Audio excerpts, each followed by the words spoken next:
evening and welcome to the Super Lessons F1 podcast. My name's Rodney. And my name is Zach. Zach, it's been a little while, but we're back. We're back talking to each other and to the listeners. Yes, finally. I mean, it's one thing talking to you, but really I'm here to talk to the listeners. You know, I feel like I could bypass you, but then probably I wouldn't say that we're more than the sum of our parts, but we're definitely more than one of us. So that's good. I didn't take it personally when we were chatting before we started recording, and I was like, hey, here's a YouTube channel recommendation. You're like, sorry, Rod, audio problems. I have to go. Sounded super legit, like you weren't fobbing me off at all. Yeah. It's been a little while since we talked. I think the last time we did a show, it was a Dare to Swear one. So we're back to talk about a couple of races, and this is, I guess, the big preview as we launch into the last two races of the season. But we've got today to cover the USA Grand Prix, the Mexico Grand Prix, and whatever other junk falls out of our brains, I suppose. But yeah, generally, Zach, quick vibes check. How are the vibes today? Vibe check is good. I mentioned to you before the call that it is now seemingly winter in London. We just skip autumn completely. We've had the spooky season already. The pumpkin spice latte sign on the cafe across from my flat is already out of date. Actually, maybe not good for the podcast. But so, you know, you're writing with chalk paint kind of on, you know, cafes' windows. I'm that's familiar a common with thing, right? Yeah. So the cafe across from me, lovely little cafe, lovely people in there, had stuff on their windows for like, they had their last year's pumpkin spice latte art and some Christmas art. And that stayed up until like May. And then eventually they wiped off the Christmas one. And I was like, all right, that's a good idea because you're going to need the pumpkin spice latte one in a mere 4 months. So why wipe that down? And then I'm going to say late September, they wiped off the pumpkin spice latte one. I was like, but it's about to just be that season again. And then lo and behold, like a few weeks after that, they put up a different pumpkin spice latte picture on a different window. I don't understand the decision-making process, but maybe global warming's getting to them too, and it's putting all the sign writers out of whack. So, yeah. It's, cost of living, man. Exactly. How are things in Down Under, as everyone calls it, that I know? Everyone that you know calls it Down Under. Yep. Uh-huh. Things here are real good. Like the opposite of your problem where it's getting nice and sunny and really hot. And basically I feel like, you know, we moved very quickly from needing the heater to needing the air conditioning. But after a few like threatening days of hot weather, it's really turned and now it's like reliably hot most days. Nice and more. Heading into major international sporting event season. Cricket stuff. Yes. And have then cricket tennis stuff. Some cricket stuff. Yes. Yeah, and then that means Grand Prix stuff pretty soon after that. So there was the announcement the other day, only 150 days until the Australian Grand Prix. So wow. Well, when you put it like that, really, that's what, 6 months. So like you can't right. Exactly, almost half of the year. But I've just wished away half a year. Not even the first race anymore. But anyway, that's happening. So we've got some race notes of things that we want to cover. That's the quick vibes check there. I'm declaring the vibes good. So we can get into a couple of quick stories, and we'll get into our main stories. And I've got a super quiz that I've cooked up for you later on. Ooh. But you want to get us into some of these quickies. This first one, I had an electrician at my house the other day, and he happens to be more than an amateur Formula One follower. G'day, Jay, if you're listening. I don't think he does. But anyway, he was excited for this story, which is that Sauber are becoming Audi from the 2026 season. So I just wondered whether or not, given that it's so far away, and given that this is something that people are interested in who follow the sport, where they're not like, who's going to win this weekend? They're like, how exciting is it going to be when Audi joins in 3 years? I don't know what that says about the sport, but the news broke that it was like officially happening. Sad to see Sauber go. Glad to see Audi come in though. Yeah, it's funny because Sauber have kind of been in and around it for a long time, obviously.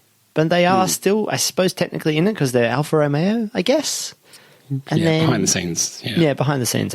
Sauber behind the scenes. And becoming Audi, I mean, it's the only way to get into Formula One, right, is to buy somebody else's team pretty much or buy an operation.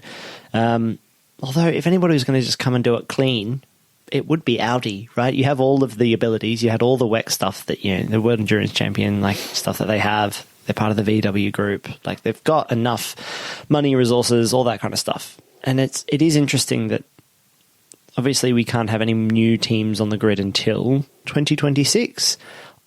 I have a broader question around that, which is that, are we happy with that setup? The idea that teams have to wait a long time to come in nowadays, is that making maybe F1 a little bit more static and stagnant because there's not a lot of fresh teams? It used to feel like it used to change all the time, and now maybe I'm just misremembering that, and it was actually just teams changing names and ownership like they kind of do right now already. Could have been.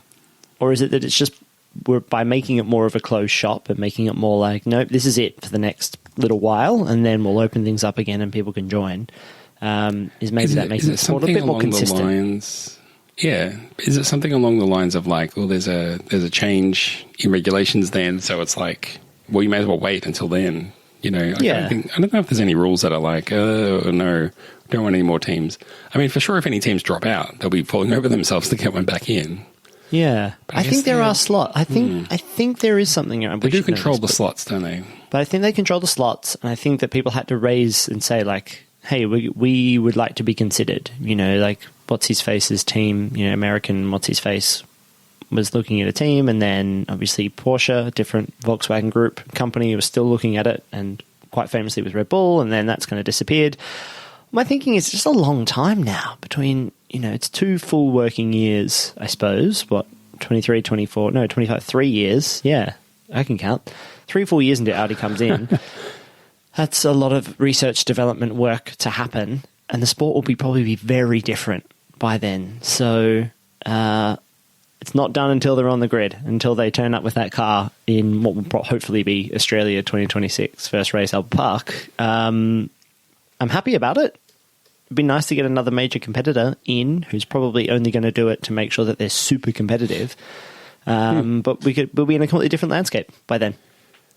Speaking of a different landscape, the next question is looking at, well, a little bit of Tinseltown, bringing a little bit of Hollywood into Formula One, a little bit more, you could say. Obviously, there's this podcast, then there's Drive to Survive, someone say a step down, but then there's a bloody Brad Pitt stepping up and making a movie. Tell us more about this. Yeah, so Brad Pitt wants to make this Formula One film with Jerry Bruckheimer of all your favourite action film producer. Of all of those things. And then Lewis Joseph Hamilton's connected, Kosinski. right?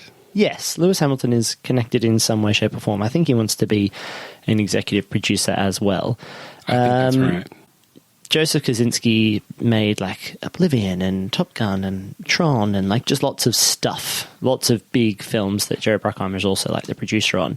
And Stefano Domenicali has said, he's the CEO of Formula One. He announced, this is from a couple of weeks ago now, but was essentially saying, yep, Brad Pitt and the team are going to be filming at F1 races in the second half of next year, which will be exciting to see. You know, we'll see lots of cool stuff probably happening. There'll be more energy at those race weekends. There'll be lots of cool filming stuff happening. Maybe some stars, more stars around. And I just think people from Martin Brundle to talk to on the grid? I hope so. I mean, oh man, we should have put this on the list to talk about. The fucking Will Buxton, saying that, you know, there's a no chat list, and basically all the other journalists being like, "That did you see this?" No, tell me more. No. Oh, okay. So Martin Brundle was being like, you know, hey, why won't these people talk to me? Or everybody getting enraged about the fact that some people don't talk to Brundle. And then Will Buxton got on Twitter and was like, oh, guys, Formula One circulate a list before the race saying these are all the people that are coming and here are the people that you're not allowed to talk to. And I see. Karun Chandok was like, I think it was Karun Chandok, you know, leader of men, Karun Chandok, you know, journalist for the people. I quite like Karun. Was like, that's not real.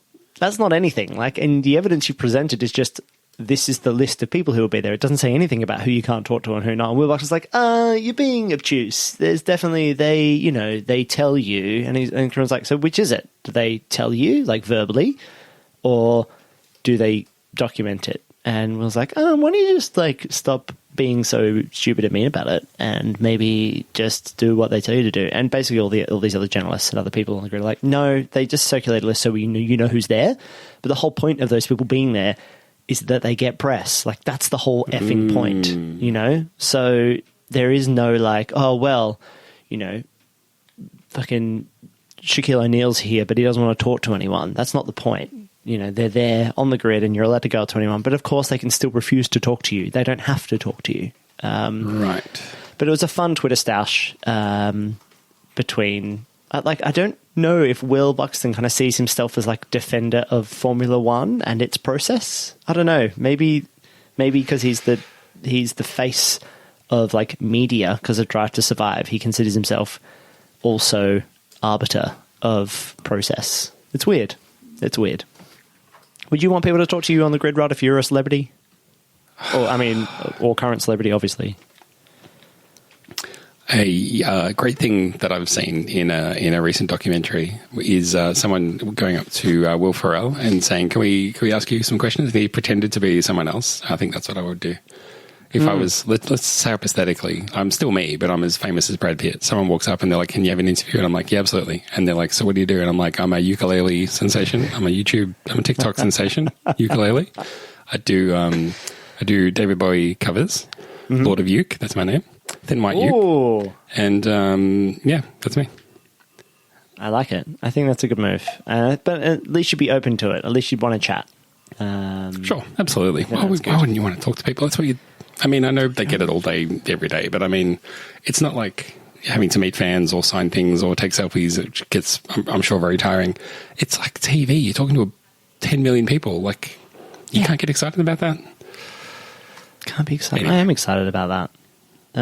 Anyway, Rod, you got any so trues for me? Speaking of Brundle, I'm looking through the list. We're throwing Brundle under the bus. It's a dump on Brundle week, I'm afraid.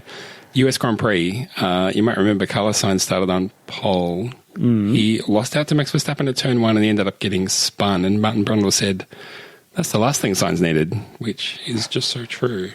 Yeah, didn't need to go from first to last on the first corner. That was the only one that I have in the banks. Have you got anything? No, I got nothing in the bank. I felt like this was, they've been doing a really good job. Everyone's either on good behaviour or everyone's checked out for the summer. They're like, championship over. Yeah, I think it's a bit of both, right? I think people are well practiced now. We're deep into the season, but I think they're just going, you know what? Let the racing do the talking. Well, let us charge ahead into the main stories this week, and I don't think there's been a bigger story in F1 for probably, well, I guess since Abu Dhabi last year. Red Bull salary cap breach. This is they were given a considerable fine. They've had reduced aero development time, which I said last week, why aren't they being, why isn't their cost cap for next year being reduced by the amount that they went over last year? I think this is an even better one, which is you don't get as much aero development time as other teams. I think that's an even better result. But they've already said...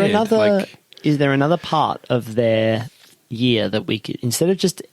Like, if you were going to replace wind tunnel time with something else, what would it be? Like, to really hit them where it hurts. I mean, for an example, I'm thinking, like, you know what? You get 5% fewer tyres next year. Deal with that. That would be interesting. I think, what would be another one? You have to, 10% fewer mentions by Lewis Hamilton of how great the crowd is at the race. That would be another one. That's going to hit. I guess that doesn't really hurt Red Bull, but that sort of thing. But that style of thing. Yeah, of course. Like Sergio Perez's dad is his smile has to be 10% smaller, something like that. Yeah. Like 10% fewer calls to the race director and stewards during the race. Oh, that's it, isn't it? That is it. It's 30 seconds and it cuts off. That would be so harsh. I'm just sending you the document. Gets your time. Anyway, so the teams are angry about it, though, right? Yeah, teams. All the other teams are furious. Sure, they've got a big lead in terms of performance right now, and they're already working on next year's car. When other teams, Mercedes, seem to be still chasing a win this year. But their advantage next year is already baked in because they've already been working on next year's car. So this penalty, is it too little, too late?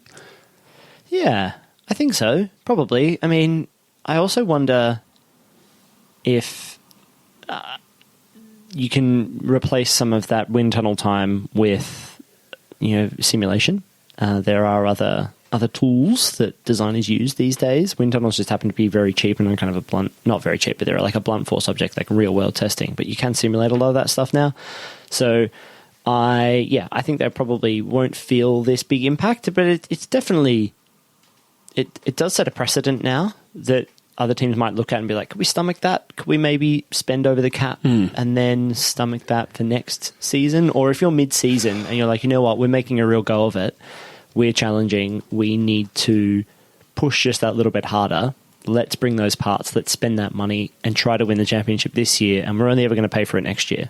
And maybe that's not a big problem, you know, or maybe you can offset it, but like, okay, cool, if we push, it's worth it for the prize money deficit, like difference, or the prospective stuff we get from our sponsors.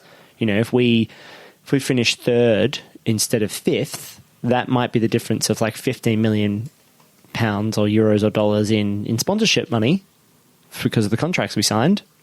We'll take a $3 million hit and 5% less wind tunnel time next year for the gains this year. So it's just a lagging punishment, you know. And if it doesn't actually impact your results from that year, then you don't give a shit, really.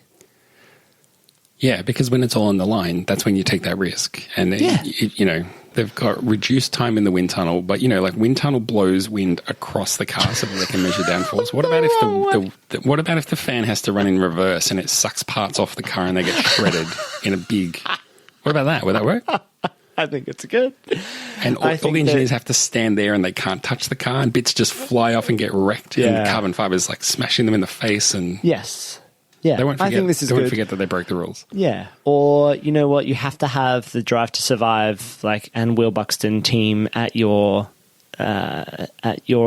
development space in the garage for like double the amount of time, and they're going to be asking lots of questions. They're going to be disrupting you. Maybe you take all the tools and make them left-handed for a couple of days. Just to see. That's a good idea. Left-handed tools. Cop that. Yeah. But speaking of media and controversies and pain, taking pain about being involved in the media, Red Bull decided to snub Sky over the tone of their comments around this. Obviously, they did not take kindly to a couple of things that were like, yeah, you won the championship, but you sort of cheated, didn't you? Asterix. I mean, look, compared to Sky, we were right out there. We wore it on our chest. We were like, you dirty cheaters. So I'm wondering, Zach, is that why Christian Horner hasn't been returning my calls? Is that why, like, he used to be all over Be Real with me, but now he's not? Yeah, exactly. No, it's radio silence from Hornerwell. This is just absolute. This is why people don't like Red Bull. It's stuff like this where you're like, I'm Max Verstappen, I'm not going to be in Drive to Survive anymore. And Red Bull were like, we can't take the heat if someone doesn't believe that we're the true underdogs and that we're fighting the establishment of Formula One all the time. We're the rock stars. We're breaking stuff just to finally overtake that Mercedes team. God. It's like, nah. They're such nerds and we're cool. There is. I think it really gets to them because there is still in F1 circles this feeling that Red Bull really won all of those championships because of their like interesting double diffuser, like their weird kind of right on the edge of regulations during Sebastian Vettel's winning run. That a lot of people have been, a lot of the old heads of Formula One have been like, that was all very on the edge stuff that they were doing that was giving them major advantages every year. And Adrian Newey is always doing stuff like that. And that's what makes him absolutely excellent. So no one's ever really surprised when it's like, oh, Red Bull, they cheated again, huh? Interesting. Well, not quite cheated, but right on the edge. And other people argue that that's Formula One all the time. Like that every team is constantly trying to find stuff, loopholes, gaps in regulation, push things to the absolute limit. But we want to see the racing push to the absolute limit, not the dirty behind the scenes, dodgy dealing stuff. But yeah, I mean, the point to be made here is that it was pretty clear, cut and dry. They didn't just push it to the limit; they crossed the limit. They broke the limit. Yeah, and so if people on Sky if any journalists or presenters want to be like, hey, yeah, you cheated, and Red Bull are like, hey, just because we were found to be cheating doesn't mean we're cheaters. That's rough and crap. Well, there's that. The last thing I would say about that is it's a bit much for Max Verstappen or even Red Bull more broadly to say hey, you said mean things about me And so I'm not going to talk to you when he has said some things about stewards, about other drivers. He threatened to punch a driver that time. I mean, he has really gone over the top, like beyond, over and above and beyond. Oh, yeah. So I just, Yeah. you know. No, they have glass absolute, houses. like, I'm not winning. I'm taking the ball home. Goodbye. Like, absolute vibe to all, like, every single person there. And by every single person, I just mean Helmut Marko, Christian Horner, and Max Verstappen, specifically. True. The three main boys. They have absolute, like, I don't want to play anymore because I'm not winning. Which is what was happening, right? Whilst they weren't winning those championships against Mercedes, Dietrich Mateschitz, may he rest in peace, and the rest of the Red Bull hierarchy were like, we're just going to leave. We're going to leave the sport, and then what, guys? You'll really suffer. No one will care anymore. Which, who knows how true that was. But at least we've got Perez, and it was nice for him to, be on the podium in Mexico. Yeah. Were you feeling those vibes? That was a good thing, I suppose. I always feel those generally. vibes. Do you reckon they turn the mics up at Mexico? Because it feels like every single time they show him driving past anywhere on the thing, that it's like, I couldn't tell, but I think a few times they cut to the crowd and recycled footage of them cheering, because there were some very prominent figures in some of that footage doing exactly the same thing in a number of shots. So I, tinfoil hat on me, but I have a feeling they were like juicing some of that vibe. juicing the vibes. I get it. Mm-hmm. Induced vibes. That's fine. That's Get that fine. vibe juice. We want to talk about race penalties being ignored, right? Well, yeah, exactly. Forget the good feelings. I want to get down into some nerdy anorak stuff. I wondered what you thought about this when I put this in the notes, but twice felt like you in all Mexico, two drivers, Gasly and Ricciardo, were both given in-race time penalties, and it didn't affect either of them. I thought it was outrageous, especially for Ricciardo, who drove into the side of another car and knocked them out of the race. So bad. But because he was on super fast soft tyres while everyone else around him was like going backwards on their cold hard tyres, it cost him nothing. So I number one noticed that, but number two, I was like, well, that's a bit shit, because normally they would be like, well, should we take the penalty in race and take the pain, or is there an advantage to us in not serving the time penalty or not giving a place back, for example, but adding that time to our race time? But in both drivers' cases, because they were in their fast phase and all the cars around them were in their slower phase, it was a no-brainer. Like, we're not going to give positions back. We're already too far down the road, and we lose too much to do that. So I'm wondering, like, why is that leniency given? Why is it up to them to choose to do that? Like, have that warning, you've either got to give the place back or you get a penalty, and they go, who cares? We'll take a penalty. Great, give it to us. Yeah. Should it be, you've got to give the place back, no time penalty, you've just got to give it back. And if you don't, maybe at the end of the race, you literally just drop down one position. So, like, forget whether you're 1 second ahead or 30 seconds ahead. If you finish 7th, you'll be awarded 8th. If you're 10th, you'll be out of the points. Maybe it needs to be a bit more hardcore. When you were talking, that's what I was thinking too. It's like, well, if you did a thing that meant you got to overtake someone against the rules, then yeah, you just lose a place. So you can either give that place back, or if you want to defer it to the end of the race, cool. You give the place back at the end when you don't get a chance to try to get it back. Yes. And that's a simple thing. I mean, we just have the broad problem of, like, there are 5-second penalties, 10-second penalties, and disqualification. That's all there is. Or there's drive-through as well, right? Yeah. And drive-through, stop and go. So you've kind of got four types. And broadly this season, it does feel like we've seen fewer drive-through and those kinds of things, and just seen more like 5-second, 10-second penalties. I can't even think of the last time there was just a drive-through penalty, like no adding time to the race or a stop and go. Even stop and go you don't really see anymore. It's always 5. If you stop, you serve 5, or if there's no more stops, it adds out. It's taken from your time. You don't really see drive-through or stop and go anymore, which, like, people have forgotten that those exist. Maybe there hasn't been a lot of really bad crashes to make that happen, or to be like, this was obviously somebody's fault, like you did a really naughty thing. So, yeah, I like the idea of just forcing people to lose a place. Like that because part of this as well, right, is meant to be, if you make it hard, like bad enough, then people won't try really dodgy moves that wreck other people's races or create just crap racing. You want good racing that is close. You know, there was a move. I was watching the highlights again before the show, and I think Joe Guan Yu pulled out of a move that was like, oh, I could really go for that gap. And he put his car in the gap and then he slammed on the brakes. Because he was like, you know what, that's just going to close in front of me. And so I'm just going to do what Daniel Ricciardo did to Gasly. Sorry, it was Sonoda, wasn't it? Yeah. Yeah, Sonoda. So instead of like just driving into that car, I will not drive into that car and I will try to get them at the next turn. And so there was a lot of really good close racing at these last couple of races. And I think that overall, we're seeing cars follow more closely. And because the drivers know that, they're like, well, if I don't get you on this corner, I can stay here and try to get you on the next corner.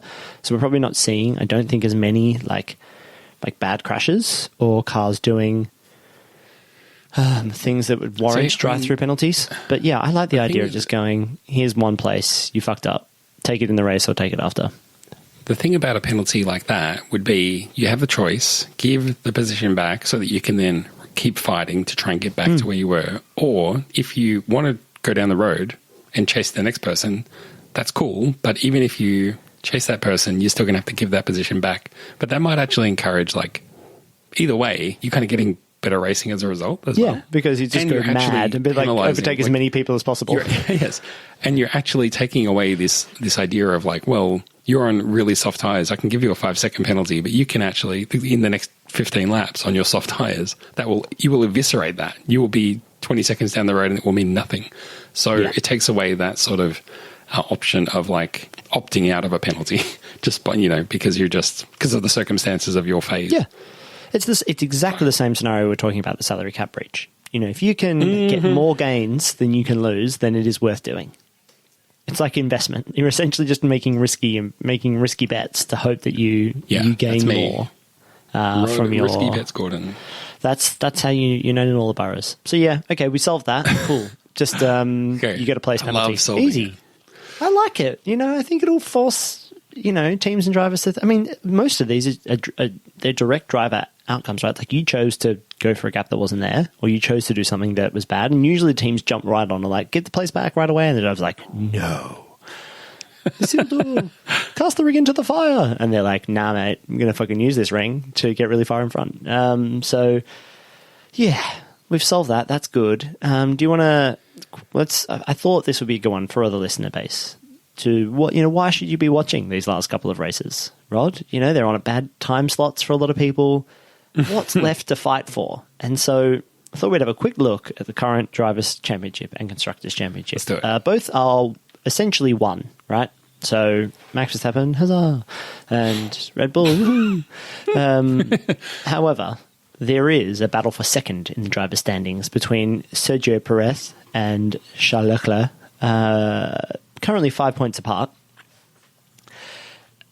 At the start of the season, it didn't look like anywhere near that would be where it would be. But Ferrari have just really lost the mojo and seemingly battling for just for anything at this point. Like, give me some points, please. I'm so points hungry. I'm so thirsty for points.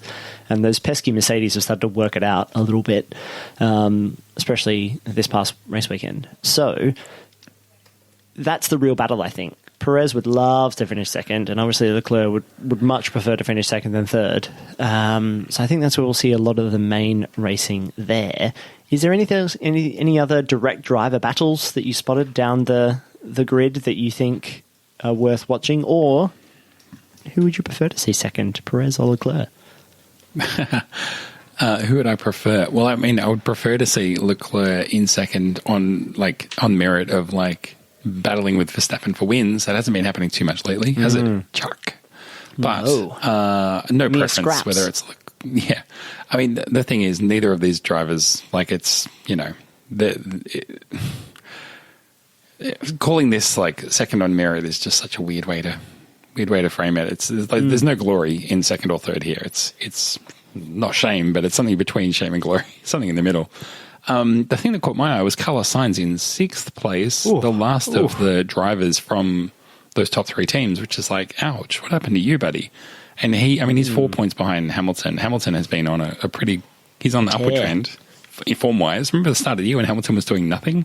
And then all of a sudden, I mean, Russell's still a little bit ahead of Hamilton, but really, it's been the Lewis Hamilton show for the last few months. But Carlos Sainz will be desperate to not finish last out of that batch of drivers. That cohort, yeah, the best of the rest. Yeah. He's had a pretty unlucky season with, and we'll capture all of this in our season reviews and previews or whatever. But he just hasn't seemed like it's quite there for him. And no longer can people be like, he's the hot driver, remember there was that period when he was at Red Bull and people were like, those in the know think that he's actually the shit. Like, he's the guy. Like, that's why all these teams want him. That's why Renault wanted him for that season and got him. And then they were like, you know what? It's just the car that's letting him down. He's fucking amazing. And then he finally got this move to Ferrari. And maybe this is what always happens to Ferrari drivers. Like, you get your move and then it doesn't really work. But we've said this before, right? The good drivers make even a donkey look all right. And Sainz has not had a particularly yummy season. So he'll be hoping for a much better car, more reliability, second year into a formula kind of world, right? Next year, where things are a bit cleaner, a bit nicer, and he can really start to string together some good race weekends. But yeah, it would be pretty shitty for him to look at this season and be like, wow, I should have really finished third. And now I'm sixth behind the two Mercedes who at the start of the season looked like they wouldn't even be challenging for wins at any point. No, I mean, I guess hypothetically, fourth might still be possible. Third is out of the question. Maybe, I mean, fifth, but maybe even fourth for Sainz if he has a few. I mean, he looked threatening in America. Yes, but yeah, I don't know. He doesn't seem to be converting very well. Anything else grab your eye in the driver standings? No, nothing really. I mean, you look further down and you kind of go like, wow, I really thought Zhou Guanyu had a better season than that. 6 points at Alpha, which is rough. At it's Alfa really been the Romeo. Bottas show, hasn't it? Yeah, I mean, Bottas is really good though. So, that's fair enough. And when you're talking about those low points too, all it takes is a couple of jammy results and suddenly you've got like 40 points. I mean, you look at the differential between Lando Norris and Daniel Ricciardo, you're like, oh yeah, wow, that's a really good driver. Where the car really suits him with a driver who's past his peak and just hasn't found it. So, yeah. And then rough. Obviously, right down the bottom of the table, old mate Slick de Vries on 2 points, equal with Nicholas Latifi on 2 points. Slick de Vries, who did all of one race. Yeah. And Nicholas Latifi, let me just check. He competed in almost all the races. Yeah. And Nico Hulkenberg is there just having a good time. I don't know what are Williams going to do? Like how long are they going to? I don't know. This Williams team can't go on like this forever, just being crap. Over on the constructor side, though, the Ferrari Mercedes battle. This is we've been talking about Carlos Sainz wanting to make sure that he doesn't finish the bottom of that kind of front runners. The incentive for him would be there then, not just for himself, but to secure Ferrari second in the championship, because all it's going to take is like a DNF on the Ferrari side and a couple of juicy, second, third, fourths for Mercedes, and their Constructors' Championship looks much better. And they would be ecstatic about coming second after the season they started. Oh, gosh, yes. Mercedes and Ferrari would be livid if they came third. Yeah. And then you look a little further down, and the age-old tussles, Rodney, of Alpine Renault versus McLaren Mercedes. It just forever. They're trading drivers, they're trading paint, they're trading points. It just never goes away. And after a season of kind of, in my mind, I don't think of Alpine as being the fourth best Formula One team in the world. But it turns out they are. The World Series of Formula One. In the universe. Yeah, I'll tell you, this is all mostly due to old mate Fernando Alonso, who has he's been on the down low, had a pretty good season. Yeah.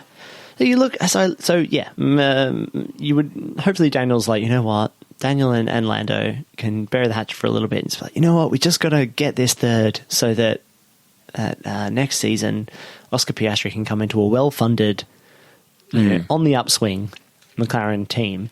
But it makes for stark reading. You kind of go past Red Bull, Ferrari, Mercedes, and you look down at the rest of these guys, and you're like, oh yeah, a bunch of no-hopers. All of these teams, just absolutely nothing going on down there. This is just so like when you were going through all the drivers, going, I wouldn't even, if I was starting a team, I wouldn't even have any of these drivers. And now you're so like, true, though. Haas, Ferrari, I wouldn't have that if you gave it to me for free. No, I wouldn't want that if I found it in my cereal box. 35 points. Like, what is AlphaTauri doing? Well, that's true. They should be doing better than that. They've had a better season than second last, that's for sure. But I mean, you can understand why Gasly might be wanting to jump ship to the fourth best team in the grid at the moment. Well, yeah, when you put it like that, it really does clear it up. Because in my mind, I was like, is that really a good move? But then, yeah, it is. It's a massively good move. Like, it's a way better team. It's the move of the last 5 years, if you look at it. Yeah, exactly. I'm just going to jump like 7 teams in my move. Yeah, that's a good idea. More than half the grid. The luckiest guy since Sergio Perez landed in the best team in the grid. Yeah, I mean, again, but you look at someone like Esteban Ocon and you're like, yeah, well, that's partly down to you as well. Like, you're obviously a good driver. We knew this, but like, yeah, if you wanted to pick any teams right now, they're like, okay, where am I going to have a good 2023? Yeah, maybe Alpine is the one outside of the top 3.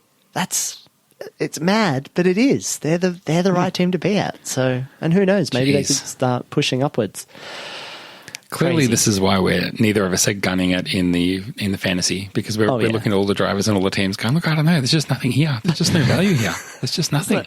Yeah, I actually leave half my team unfilled. I just have Max Verstappen and Charles Leclerc, and then I just leave everything else open.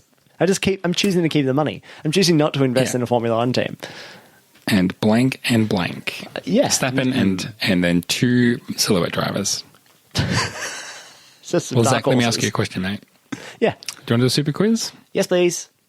We will accept a couple of questions. Should one only win one? Would one want to have won that one in round 1? Can you repeat the question?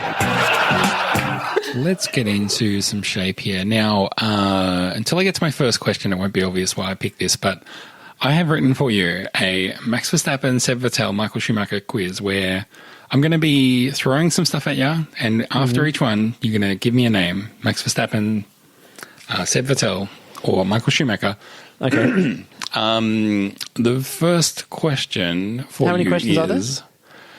Oh boy, I did count these prior to this because there's lots. This is going to be a speed run, okay? I got 13 questions for you. Whoa! Unlucky for some. 11 till 13. Lucky for all of these. Lucky for all of these folks. So our lucky family number, This is true. the older of my 2 younger sisters was born on the 13th, so it's our family lucky number. Friday the 13th. So yeah, take that. There you go. Those are the 2 famous 13s. Friday the 13th, and then your family member. Yes. Well, speaking of not 13, what two records has Max Verstappen claimed for himself this year, Zach? Youngest double world champion and least media appearances. Wrong and wrong. Obviously, he was world champion last year as well. Double world champion. He didn't claim that record this year. Oh, he hasn't done that yet. Yeah. Oh, double. I don't know. Oh, no, he has. Yeah. The answers I was looking. Do you want to have any more guesses or? No, it's a speed run, right? 13 questions. Wrong. What were the right answers? The 2 records: most wins in a season, 14 wins, and most points in a season with lots. I didn't tally them up. Lots. So all of these are about who has this record out of Verstappen, Seb, or Schumi. So there's 12 left. You ready? Yes. What's this? Is there a name for this quiz? It's called Max/Seb/Schumi. That's it. No fancy pun. I didn't have time. Okay, I'm ready. So Which I just of need those to give you 3 one was answer. the youngest driver to start a race? Youngest driver to start a race. I'm going to say... Who holds the record? Max Verstappen. Yeah, Max. Which out of those 3 was the youngest pole sitter? Who holds the record for youngest pole sitter? Sebastian Vettel. Vettel, that's right. Which of those 3 has the most consecutive wins? Oh, consecutive wins is a good one. Vettel? Yeah, Vettel, 9 consecutive wins. Because through Schumi's career, there was always some challenges. There was always some other randos who would get in the way. It's always Mika Hakkinen right there, threatening, or Kimi Räikkönen. Out of those 3, who holds the record for being the youngest race winner? Max Verstappen? Yeah, Max by a mile. Seb is second, but it was 2.5 years later. Like Yeah, Max won when he was like 19, right? And we were like, wow, how could anybody Yes, drive a that's Formula One car at 22? But Max was like, I've been driving them in my sleep. Who holds the record for most wins at the same Grand Prix event? Oh, Michael Schumacher? Yeah, Michael Schumacher. He's tied with Lewis Hamilton, but he's won 8 wins at both the French and the Hungarian Grand Prix. Wow. Lewis has only won 8 at one event, which is the British Grand Prix. Technically, you give Schumacher the edge there because he's done it twice. Yes. Which On the countback of those 3 drivers holds the record for most consecutive seasons with at least one win? Most consecutive seasons with at least one win. Ooh. I guess you can rule out Verstappen, eh? Yeah. Is it Vettel? He was at some good teams. No, he was, but Schumacher has 15 consecutive seasons with at least one win. 15? Hamilton is now currently equal with him, also on 15, but he's only got 2 races left. I don't think he's going to do it. Who of those 3 holds the record for most pole positions in a single season? Vettel? Yeah, Vettel. 2011, he had 15 poles from 19 races. Think about it. Verstappen isn't that great on Saturday. He just gets it done on Sunday, hey? Yeah, the car, they've got a very good race car, but they do. Ferrari have a really good qualifying racing, car. That's right, yeah. Yeah. Which of those 3 holds the record for most races with the fastest lap? Oh, well, we're even doing fastest lap for Schumacher. I'm going to say Max Verstappen because he loves coming home with full points. Wrong. Michael Schumacher has... This is over his career. Schumacher has 77 fastest laps, who is actually he's way clear of Lewis Hamilton, who is second on only 61. So everyone has a lot of work to do there. Yeah, I didn't even think about the parameters of the question. The guy with the really long career has a lot of... Speed run. Which of those 3 holds the record for being the youngest driver to set a fastest lap?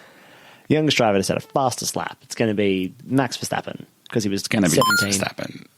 Which of those drivers holds the record for most podium finishes in a single season? Schumacher, because when he wasn't winning, he was coming second. No, Max Verstappen. 18 podiums last season. 18 podiums last season. And he's on 16 now, so he can still equal that again this year if he really... He'll win both the races. Yeah. If he really bothers. Also, lots of races in the seasons, of course. That's what I'm trying to get at. Yep, exactly. There's not 12 races anymore. There's like 29. Yeah. Which of those 3 holds the record currently for most consecutive podiums? Most consecutive podiums. Max Verstappen? No, Michael Schumacher. This was across the 2001-2002 dual seasons. Okay, that consecutive makes sense. podiums. 19. Incredible 19. But to qualify that question and throw it right back at you, which of those 3 drivers holds the records for most consecutive podiums if you start from the first race of the season? Oh, so within a season. I think it probably is then... Fuck it, I'm going to go Vettel. No, that's also Michael Schumacher. In 2002, he grabbed 17 straight podiums. So I guess that's basically nearly the entire season there. He would have had such good calves from all that stepping up. Did he what? Pretty cut as well, and a good chin on the man. Yes. That wraps up the Max Seb Schumi record quiz. I'll tell you what, Lewis Hamilton isn't really featuring too much at the moment in the sport just generally because he's always there or thereabouts but never quite winning. But he also holds a bunch of records, as you would expect. Yes, he's very good and was also very young. Good. And spent some, he just made some good... switched into Mercedes. What a good career move that was. I cannot believe it. They were unknown quantity, and then he was like, no, I'm going to go there and win everything all the time. Mm-hmm. I wonder who's going to do that for Audi. I wonder who the guy who's going to go to Audi in 2026, who's going to be like, I know that, they've been here for a season and it was okay. Daniel Ricciardo's there and they've got Pierre Gasly. But maybe, now that Daniel Ricciardo's finally retiring, I'm going to go there and then we're going to win the World Championship 6 years in a row or something. I wonder who it will be. You got to pick someone young, don't you? Oh, what about Slick Nick de Vries? No, remember, he's not young. Remember? From last week's quiz. But he's like 26. 3 years from now. Yeah, it could It'll be it. only be 30. Yeah, God, ancient by Formula One standards. I think Okay. maybe it'll be. Yeah, he's probably not even born yet. Boy.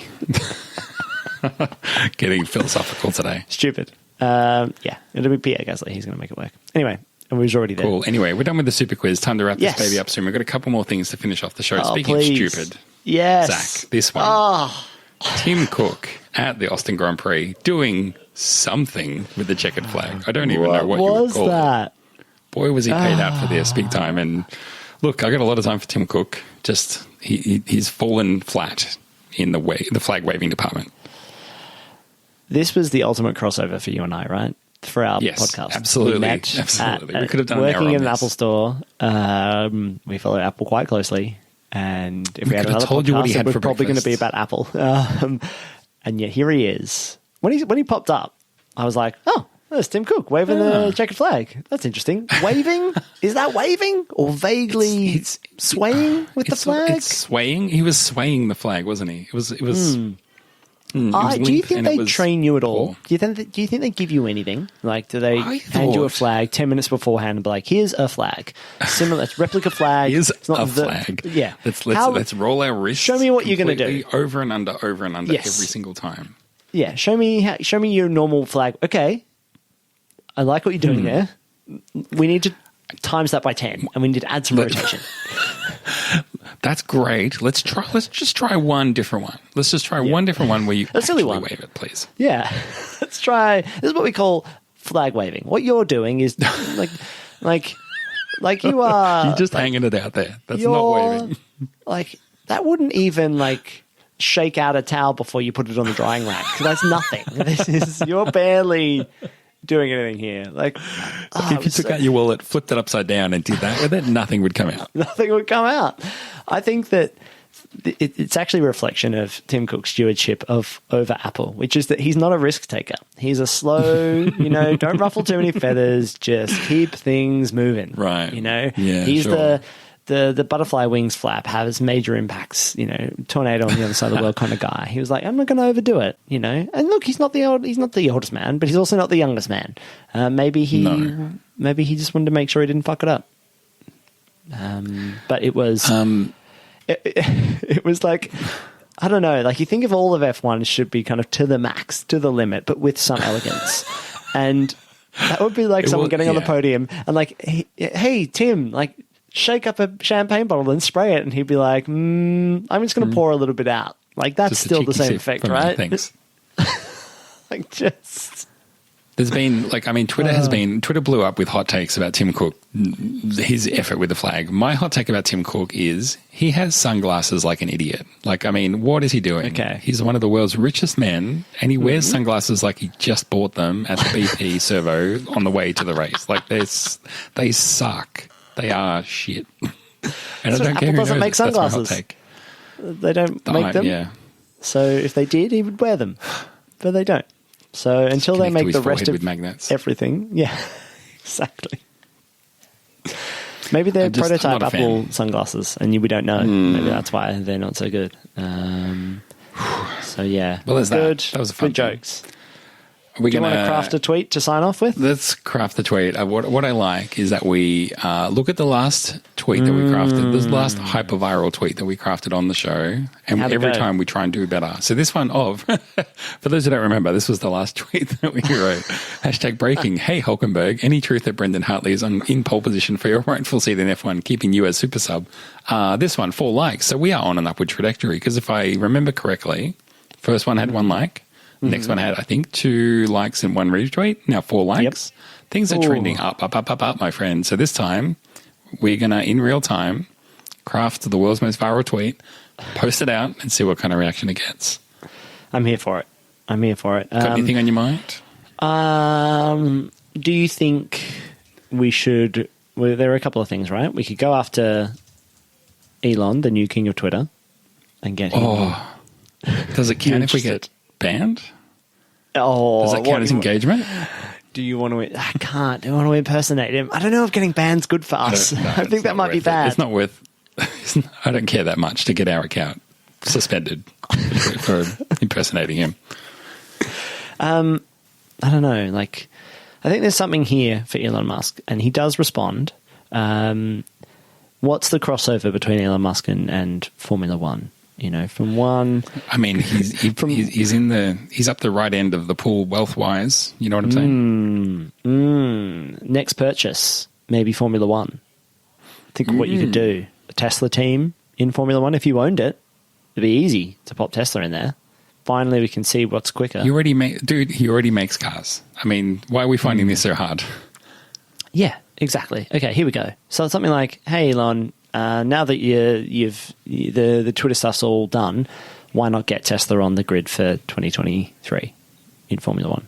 Something simple, elegant, easy. Now that you've fixed Twitter, it's time to fix the front end of Formula One. Get Tesla in there to ruffle up some Red Bull. He loves a meme. Mercedes. Can we slip in some kind of meme reference in there? Yeah, that's true. Because, his big joke was, let that sink in. Maybe it's time to throw the sink. The shittest joke ever. Is there a Formula One pun that we could use that's kind of memey? I mean, I'm sure there's heaps, but I'm not exactly an edgelord when it comes to F1 Twitter. I'm never comfortable with that word, edgelord. Yeah, it's just wrong, isn't it? That brings up something else for me, which is triggering.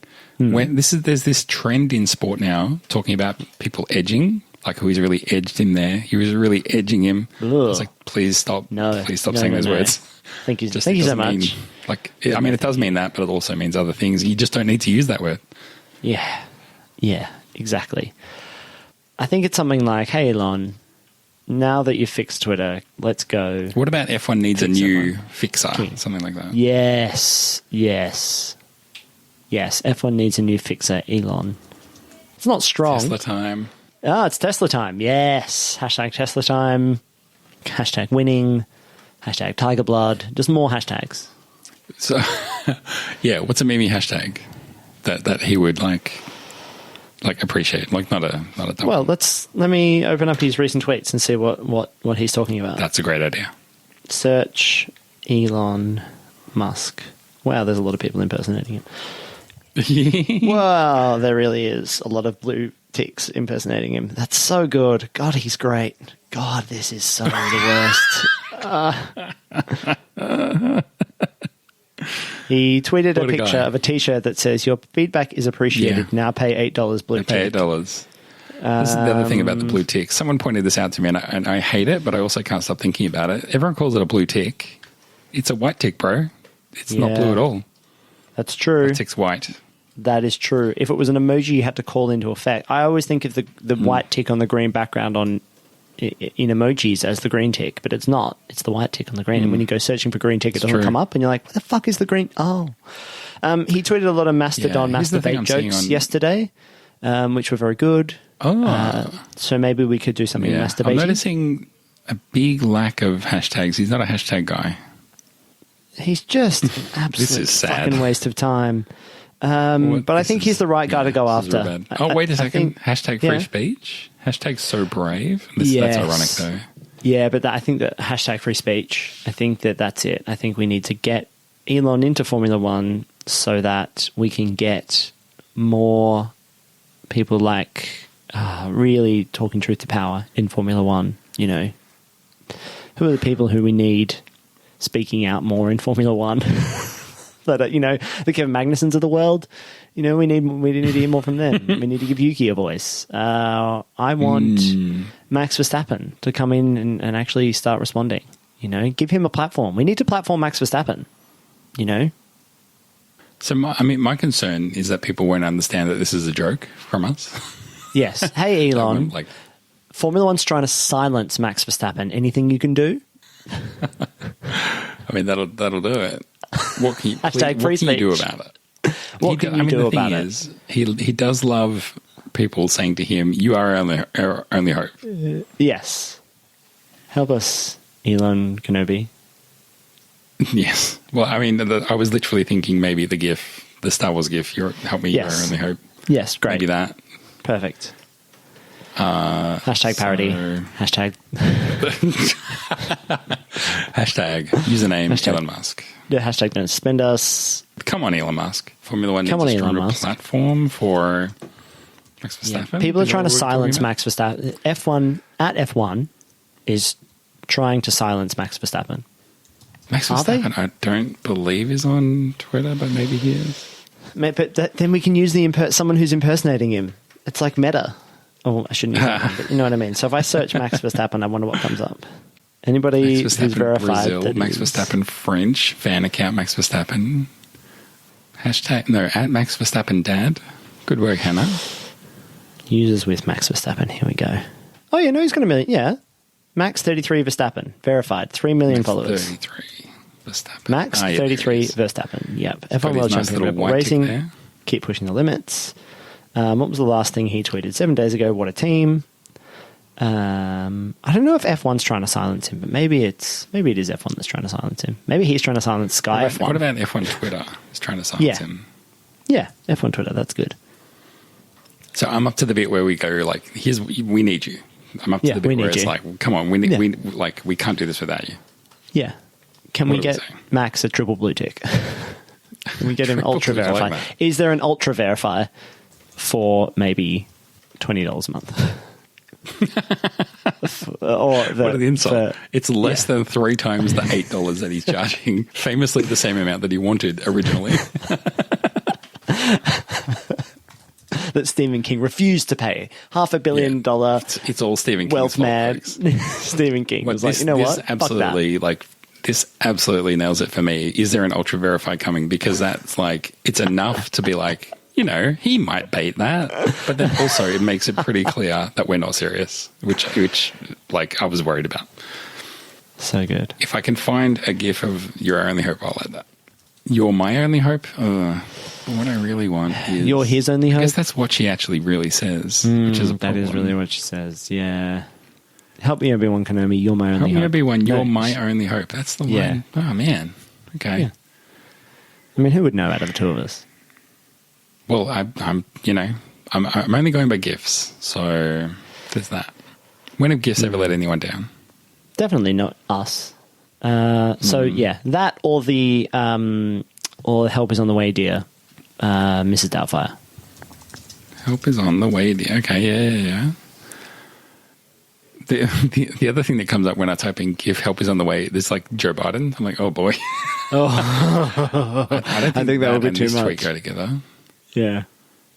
All right. Okay. Which GIF? That one. Delivery Let's over give that a go. deliberation. Let's just pick one and go. So let's do one last review before we hit send. Okay. Final I review. see Final. this? I mean, it used to be on the Final internet. V5. You would just... Yes. Used to be on the internet, you would just look for a GIF and you would just save it. But now with the world of like GIF machining Oh yeah, and you're stuff, not it's allowed. like, nah, it's just not Yeah. that simple. And you're not allowed to just grab images anymore. All the browsers have made sure Oh, you can't just save an copyright. image. Elon would hate that. Yeah. All right, so here's what we've got. Come on, Elon Musk at F1 Twitter is trying to silence Max Verstappen. Is there an ultra verify coming? And then the GIF, help is on the way, dear. And it includes the close up, but then also the character running towards the camera, jumping over tables and stuff. This is Great. good. I mean, this I'm is feeling good. so good about this. Like all of our tweets that we put together, a little too made by committee, a little So- like it's doing multiple No, things at once. Feels It's like not a coherent. robot wrote this. And you see F1 accounts, F1 team accounts do this all the time, where they're like, now announcing Nick DeVries is signing for us for next year, and they'll be like, hashtag Williams, hashtag Nick DeVries, hashtag fast driver, hashtag blow your hair back. And it's like, well, enjoy that one, everybody following the hashtag blow your hair back. Yeah, You've of got course. an extra little bit of engagement right there just for you. That's it. Yeah, you've got blow your hair back. I mean, only Dyson was using that for their dryers, and now there's a random Nick DeVries tweet in there. Good job. Someone at Dyson was like, see, I told you that Twitter was going to blow up. Yeah, All right, I'm hitting tweet on this, yeah? great. Yeah, please. Done. Everyone's going to be Your like, what the instructions, fuck listener, is is this? to go and make that the most viral tweet in the world. Yes, thank God. Okay, Imagine. this Can is you very imagine? quickly turning into my favorite, but also the longest segment of this show. It is. Yeah, it's true. Should we wrap it up? Should we Let's wrap it up. bounce? So what is coming up? There's a couple of races left. Are we going to do some Brazil, more data swears? Abu Dhabi. Yeah. Oh shit. Well, what we said there. What's going to finish first? Our data swears or the season? It'll finish us. We've got 3 more to do. 3 data episodes swears. to go. Shit. Okay, yeah, we will get some more of those done. Our only hope is maybe a double and then one more single, but Yeah, I think we're yeah. definitely not going to get that done before the next 2 races. So Okay. we'll get there. They'll be Bear coming with out us. soon, though. Yeah, exactly. Exactly. And then we'll If go Abu see Brad Dhabi- Pitt's film when it's out, and we'll review that for Yes, you in 2 do years' that.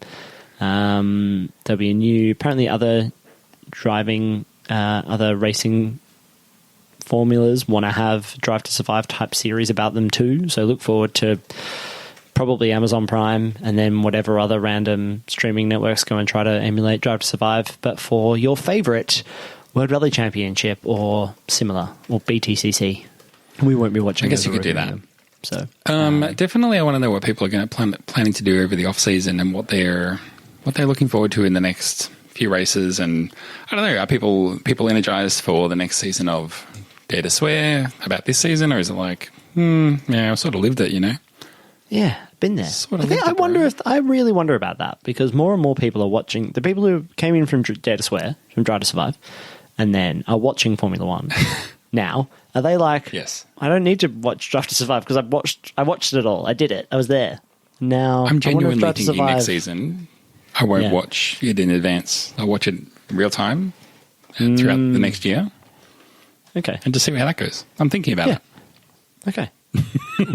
Let's do that. Let's see that. Nice one, I'm bro. into that. Good I'm in thinking. for that. Way to Yeah, go. let's you know what? Fuck it. I can commit to that too. We'll do real Drive to Survive Dare to Swear. That's going to be mad. Okay, good. Well, why not? We should What live people will stream be those. talking about. Actually, Can you I wonder how we believe can do that. episode 7? Wow, so amazing. But, you know, We'll be I'll like, get to it when I get to it, mate. I'll be watching that in October. Yes, I'll be ready to talk about it then. All right. Well, look, it's been Cool. fun. It's always good to Yeah. talk to you. Nice to talk about a couple of races and some big issues. Oh yeah, Nice to tweet at Elon Musk and have something go viral. We're going to get 100 million Finally. tweets from that. That's great. great. Gonna get banned and shadow banned. Oh, dear. Oh, well. It's getting banned in hell. You don't want that. We had a good ride. Speaking of having a good ride, enjoy the Brazilian Grand Prix and the Abu Dhabi Grand Prix. And I guess we'll be back to talk about them eventually. But until then, my name's been Rod. My name has been Zach. Definitely not Elon Musk. Famous uke player, Zach Priest. We'll see you on the flip side, and we'll talk all about those races and I guess wrap up the season shortly after that. Till then, bye-bye. Bye.